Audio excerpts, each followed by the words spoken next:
Welcome to Crash Course in Commercial Real Estate. We converted our in-house training program to a podcast to teach you prospecting, negotiation, business planning, and other fundamental skills to become a successful commercial real estate agent. And now, here's your host, Brady Collier.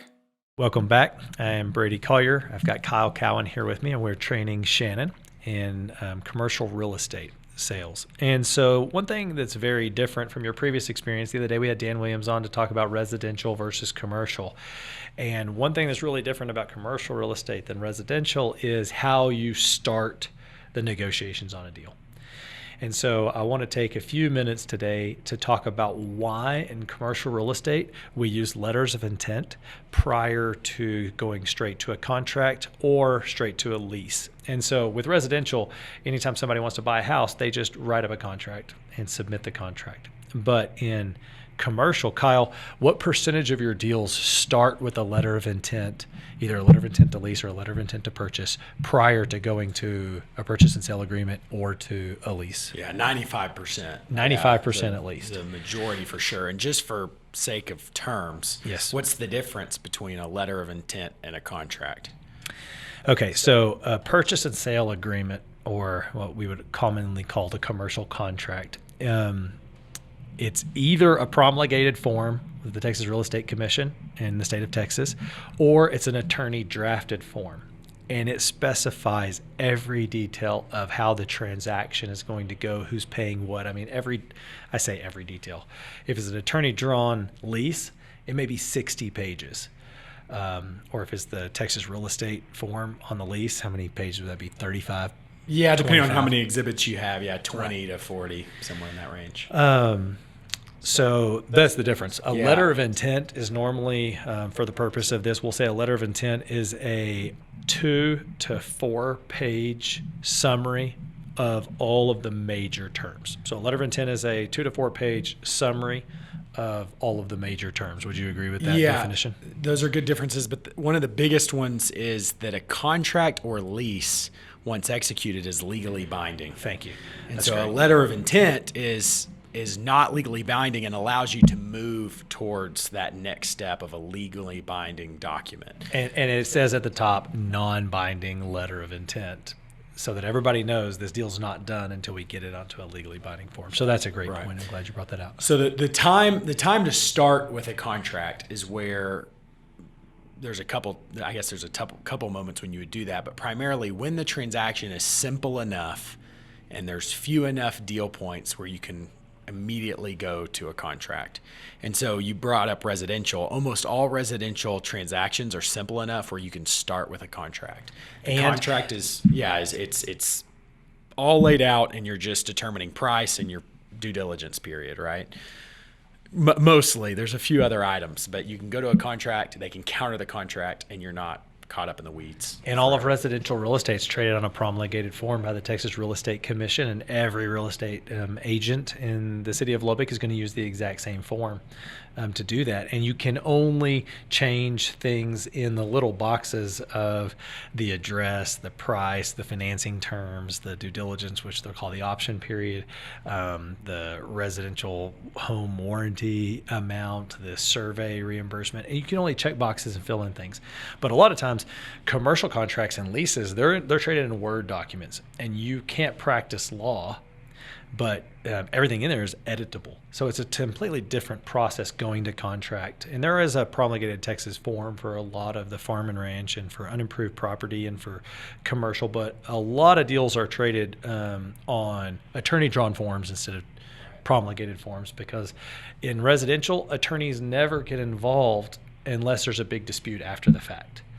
But in most commercial deals, in that episode where Joe said, who are our friends in the industry, the number one he started with was attorneys. Get your attorney involved early in the process so they can represent you in all of these deals.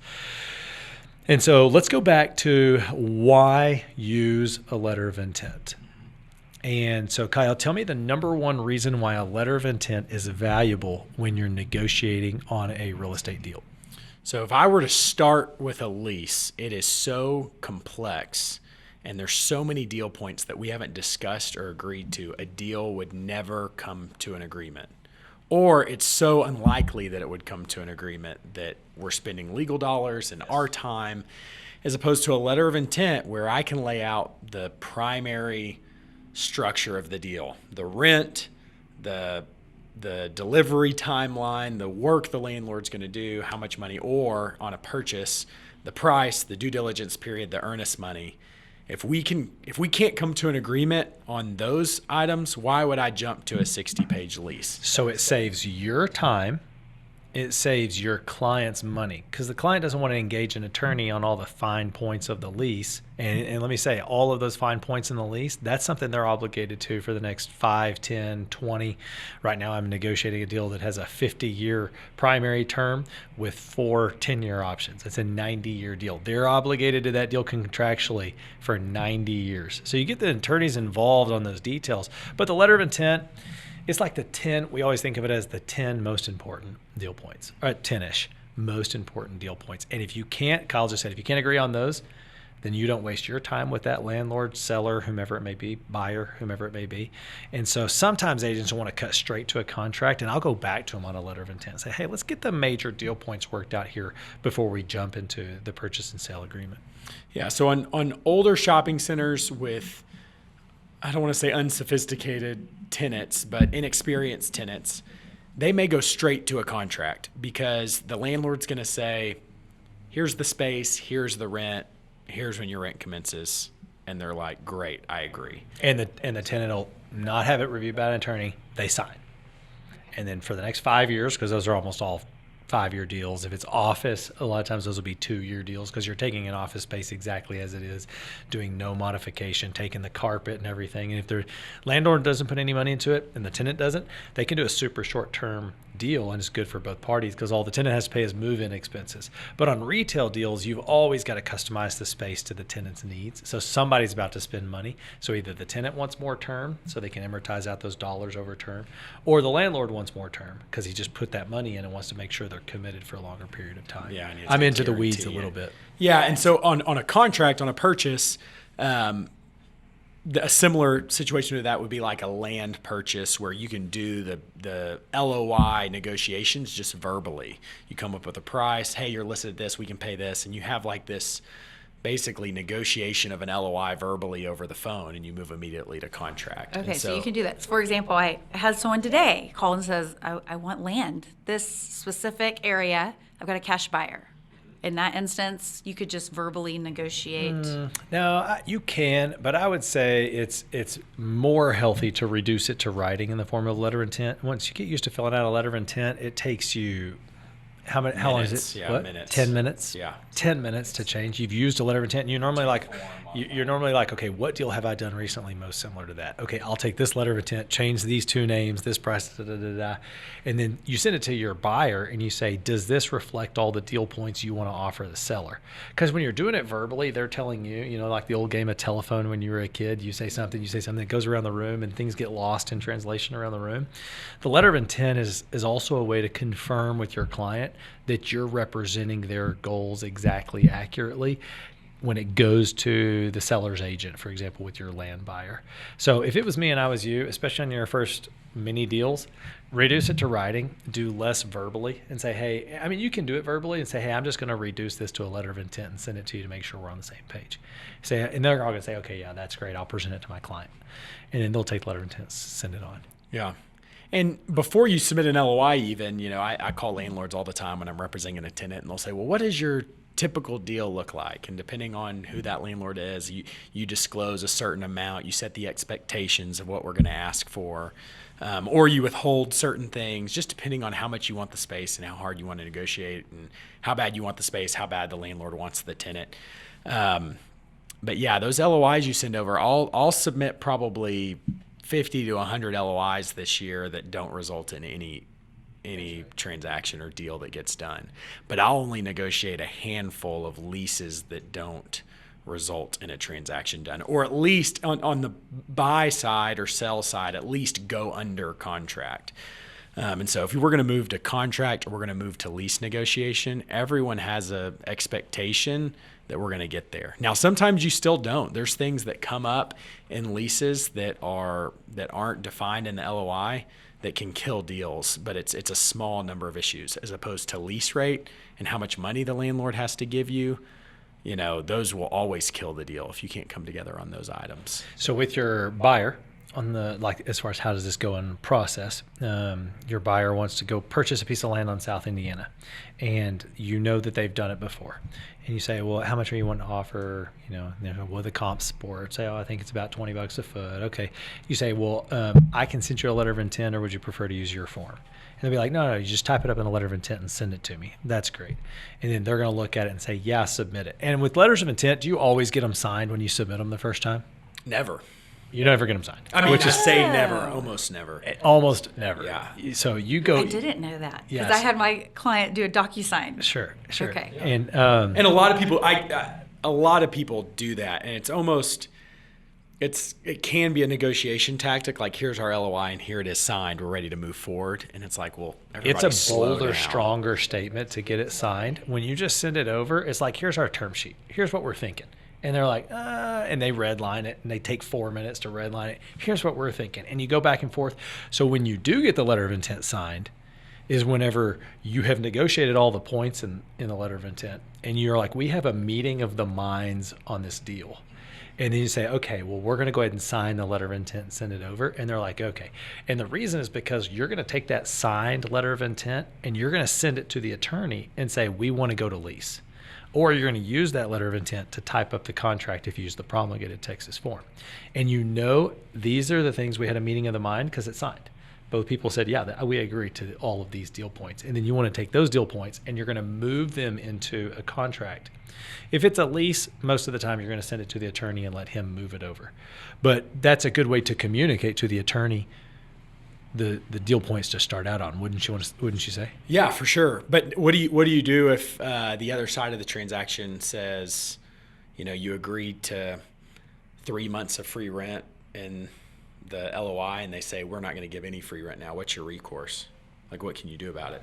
When you get the deal executed, or when you go to LOI lease? signed. When the LOI is signed and you move to lease, and now they only want to give 1 month of free So they're rent. retrading you on that term. Yeah, I'm making a point. What The you do, LOI, it's not binding. Yeah, it's worth nothing. A It's signed not LOI, binding. But you evaluate the deal and you say, okay, is that still a good deal for the client? You don't let the client get all infuriated about the fact that they're retrading the deal. You say, okay, we have gotten to this point.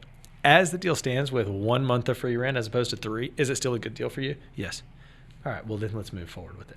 But let's go back on this point. What's something that we can give them?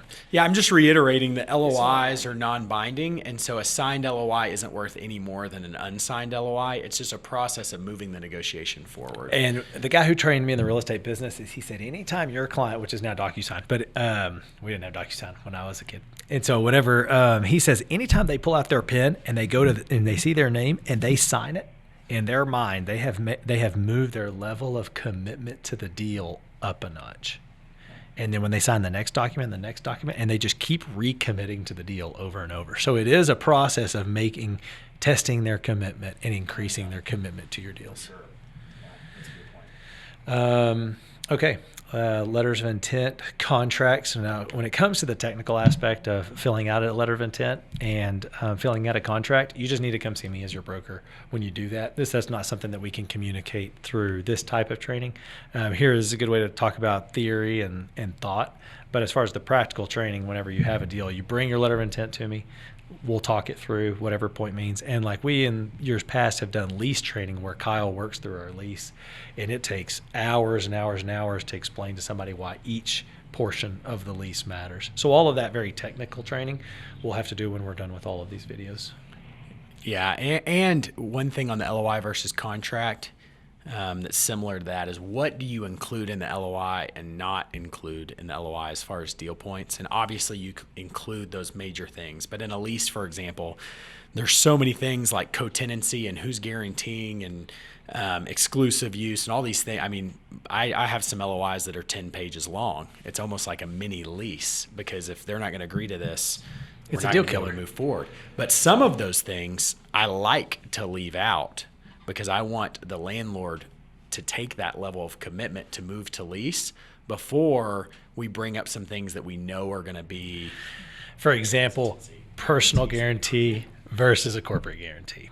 is that person personally guaranteeing this money for the life of the lease? That's one that we were both thinking of. That's one that you don't want to discuss, and you get them really pregnant with the deal, is what they call it. Really into the deal. They're committed. They're all in. They're having the baby. They're having the baby. And then you're like, wait a second, we're not signing a personal guarantee. We'll sign a corporate guarantee. Let our company sign it, but we're not personally guaranteeing it. Totally different level of guarantee. And so that is an aspect of the negotiation. Yep. And assignment and all these things that are really big deals to people that are cutting big checks. Yes. That you could get caught up in. And so just kick that can. We'll get into that. And sometimes I say that. It's not like I'm just hiding that, but like on assignment, hey, let's deal with that language in the lease. Because if we're not here on rent and TI, we don't need to talk about assignment. And then that helps us move a step forward. The letter of intent, to recap, it's just a tool to move a deal, well, to vet all the deals and to see which one. And so, like, for example, if you're the listing agent and you have multiple people who want to bring you offers, just bring it all to me in a letter of intent. Or if you say, bring it all to me in a contract with your earnest money, I mean, it takes a lot more time to sort through those deal points. And so a lot of people think, I'll go straight to contract because it's faster. Is it faster to go straight to contract? A lot of times it's not faster. I mean, it's not actually universally, much slower because then you get bogged down in so many details. Sometimes it's much faster just to reduce it to a letter of intent. So it's a tool in your tool belt to move deals along and to move them along more quickly. Okay, so Shannon, that's basically that's an overview of letters of intent versus contract or leases. Do you have any other questions or thoughts? I do. I currently have a client, and I'm representing the buyer. And we just finished the letter of intent, so now it's moving to contract, and the seller is doing the contract. Is that standard practice, or who is the person that typically does the contract? The one representing the buyer or the one representing the seller? Yeah, that's a good point. That's a good question.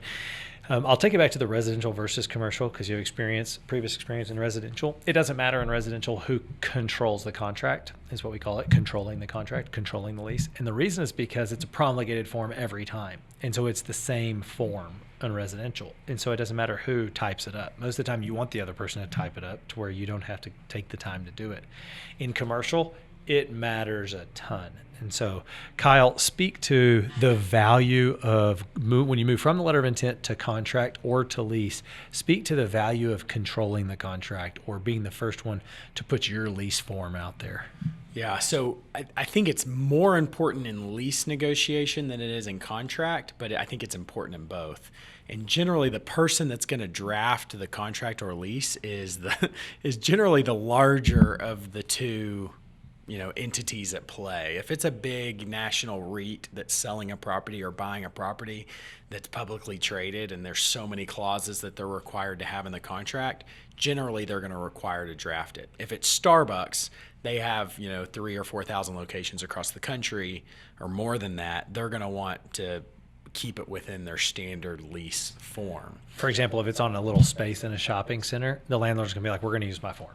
If we're doing the deal, we're using my form because I have a management company that has to implement all the terms in the lease, and we can't have 14 different leases on 14 different tenants because it's a pain in the neck to keep up with how CAM is handled and reimbursement and so on. So we use the same form for all of our tenants, and almost every time the tenant will give on a multi-tenant shopping center. But that's not the case. Go ahead. Not always a huge deal. A lot of times it's just a function of someone not wanting to spend the legal, so you take care of it and draft it, and we'll review it, and they think they can spend less legal that way. Sometimes it can make the deal progress or not. For example, if I'm representing a national tenant that has all sorts of requirements and a local landlord uses their state form or a very, very simple form or a very, very one-sided landlord form that they've just inherited, and we let them draft the contract and then we get it and we counter the things more red, you red line them, and so it's more red than it is black, they may get deal fatigue and they get overwhelmed. As opposed to, hey, let us draft the lease and we include all that on the front end. It's not overwhelming anymore because it was just part of the form when it was sent. And so sometimes it's really important who drafts it for the sake of the deal progressing. And so you ask what's normal. And so if we had to say we got off there on things we want to talk about. What's normal between a seller and a buyer on who drafts the contract? I don't know that there is a normal. I don't think there's a normal. I don't think there's a standard way that that's done. A lot of times you'll just offer, say, hey, you want us to draft the contract. So you'll ask your client, hey, do you want to control the contract? Do you want to have your attorney produce the contract? But let me just say, every time a buyer submits an attorney drafted contract, it's buyer, it's favored. It's how would you say that? It's biased. It's biased to the buyer. If the seller is the one who brings it, all the draft language in there is biased to the seller. And that's just the way it is. And it's incumbent upon the attorney of the opposite group to go in there and remove that bias or negotiate those bias points. The actual price isn't what's biased. It's how all of the things are handled. The default language, Yes. the remedies, but that's the benefit of the state forms. No attorney likes the state promulgated form because they say, what about this? What about this? What about this? Because there's a million things it doesn't cover. And which that's is how true. they make their living, obviously, is drafting new contracts. But when you're dealing with local buyer, local seller, Simple transaction. It's a great tool. Because we say it's a knife that cuts both ways. Like, it's very fair. You can use it with your buyers and you can use it with your sellers because it's been used 1,000 times between buyers and sellers. So we say those state forms, they're neutral in the way. They're normative. They're neutral in the way that they handle situations. But when attorneys get involved, I'm like, let's just get away from the state form and use one of your forms because they're going to start doing addendums and putting 15 pages of addendums. And then it's awkward. And so if the attorneys are going to be involved, then it's better to go with the attorney drafted form, in my opinion. Yeah. Okay. That's a great question. Okay. Yeah. Who controls the form? Whomever feels most strongly about it. Okay. Yeah. And sometimes that's going to be negotiated. All right. And that's letters of intent and contracts.